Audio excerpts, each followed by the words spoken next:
नमस्कार, मैं हूं अशोक राय।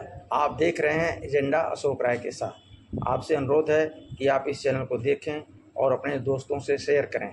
आप अपनी सहमति असहमति कमेंट में लिखें। आपका स्वागत है। आज हम बात कर रहे हैं प्रधानमंत्री नरेंद्र मोदी की चीन यात्रा पर। प्रधानमंत्री नरेंद्र मोदी एससीओ यानी शंघाई सहयोग संगठन की मीटिंग में शामिल होने के लिए चीन पहुंच गए हैं और उनका वहां जोरदार स्वागत हुआ है। अमेरिकी राष्ट्रपति डोनाल्ड ट्रंप द्वारा भारत पर 50% टैरिफ लगाए जाने के बाद मोदी की यह चीन यात्रा 2018 के बाद एक लंबे अरसे के बाद हो रही है। इसलिए पूरी दुनिया की नज़र इस पर है। इस समय भारत अमेरिकी टैरिफ की मार झेल रहा है और जाहिर है इसीलिए भारत अपने सामानों के निर्यात के लिए दुनिया के अन्य बाजार तलाश रहा है। इसी संदर्भ में नरेंद्र मोदी हाल ही में जापान की यात्रा पर गए और कई एग्रीमेंट हुए, जिसमें गुजरात में सुजुकी मोटर्स द्वारा 35,000 करोड़ की इन्वेस्टमेंट की घोषणा शामिल है। मोदी चाहते तो एससीओ की मीटिंग में शामिल होने के लिए सीधे चीन जा सकते थे, लेकिन मोदी ने चीन से पहले जापान की यात्रा करके सिग्नलिंग की है। चीन और अमेरिका के लिए भी यह सिग्नलिंग है कि अब कैसे भारत किसी एक देश पर निर्भर नहीं रहने वाला है। हालांकि चीन से ज़्यादा व्यापारिक संभावना कम ही दिखती है, क्योंकि चीन से तो भारत पहले ही निर्यात के मुकाबले ज़्यादा माल आयात करता है और चीनी लोग वैसे भी देश में निर्मित वस्तुओं का ही ज़्यादातर उपभोग करते हैं। इस असल बात यह है कि चीन का जो इस समय भारत के प्रति ज़्यादा प्यार उमड़ रहा है, इसका कारण है कि चीन भी पहले की तरह अमेरिका और यूरोप में अपना माल निर्यात नहीं कर पा रहा है। असल में इस समय चीन को भारत की ज़्यादा ज़रूरत है। भारत अमेरिकी संबंधों में आई खटास के बाद चीन को 140 करोड़ की आबादी वाला भारत चीन के लिए एक बड़ा ही उपभोक्ता बाजार नज़र आ रहा है। इसलिए चीन को भारत की ज़्यादा ज़रूरत है। उसे भारत का इतना बड़ा बाजार दिख रहा है, इसलिए मोदी जी की इतनी आवभगत हो रही है। भारत को यह नहीं भूलना चाहिए कि अभी मई में पाकिस्तान के साथ हुए युद्ध में चीन ने खुलकर पाकिस्तान का साथ दिया था और हाल ही में चीनी विदेश मंत्री वांग यी अपनी भारत यात्रा के बाद अफ़गानिस्तान होते हुए पाकिस्तान पहुँचे। वहाँ पर वांग यी ने पाकिस्तान की संप्रभुता के पक्ष में अपनी बात दोहराई। इससे स्पष्ट है कि चीन किसी कीमत पर पाकिस्तान को नहीं छोड़ने वाला है। इसलिए चीन से पेंगे बढ़ाते समय भारत को हमेशा चौकन्ना रहना होगा। हालांकि चीन 3 सितंबर को होने वाली परेड में रूस के राष्ट्रपति व्लादिमीर पुतिन और उत्तर कोरिया के तानाशाह किम जोंग को भी बुलाकर अपनी ताकत का प्रदर्शन करने वाला है। यहाँ गौर करने वाली बात यह है कि नरेंद्र मोदी उस परेड के लिए नहीं रुक रहे हैं, जिसे मोदी की अच्छी कूटनीति के रूप में देखा जा रहा है। मोदी यह नहीं दिखाना चाहते हैं कि अमेरिका से नाराज़गी के चलते भारत एकदम से चीन पर निर्भर होने जा रहा है। इससे यह निष्कर्ष भी निकाला जा सकता है कि क्या अमेरिका को जलाने के लिए चीन और भारत एक साथ आ रहे हैं। कुछ हद तक यह बात सही हो सकती है, लेकिन चीन और भारत दोनों अमेरिकी टैरिफ से त्रस्त हैं। हालांकि भारत को सजग रहना ही होगा।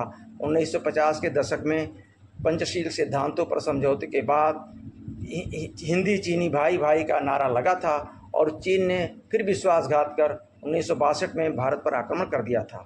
इसलिए चीन पर तो कतई भरोसा नहीं किया जा सकता। भारत चीन की लगभग 3000 किलोमीटर लंबी सीमा है, जो अभी तक स्पष्ट नहीं है और जिसे लेकर समय समय पर दोनों सेनाओं में झड़प होती रही है। इस संदर्भ में 2020 में गलवान घाटी की झड़प को नहीं भूलना चाहिए।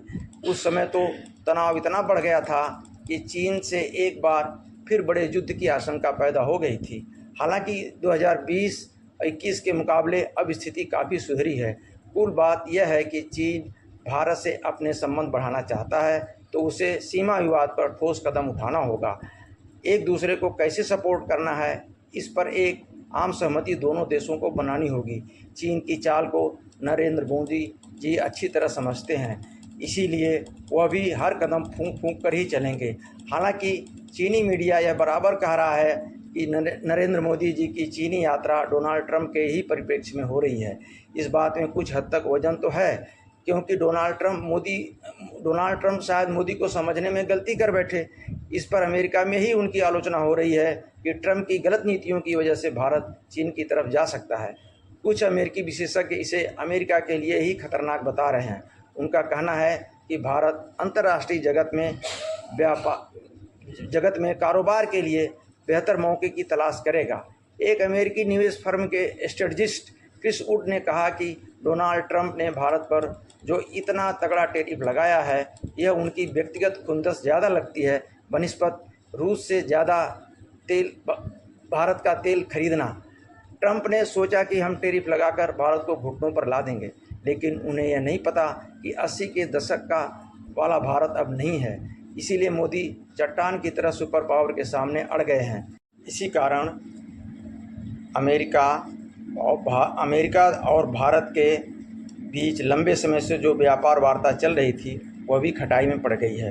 भारत ने स्पष्ट कर दिया है कि जब तक अमेरिका 25% अतिरिक्त शुल्क नहीं हटाएगा तब तक अमेरिका से कोई बातचीत नहीं होगी।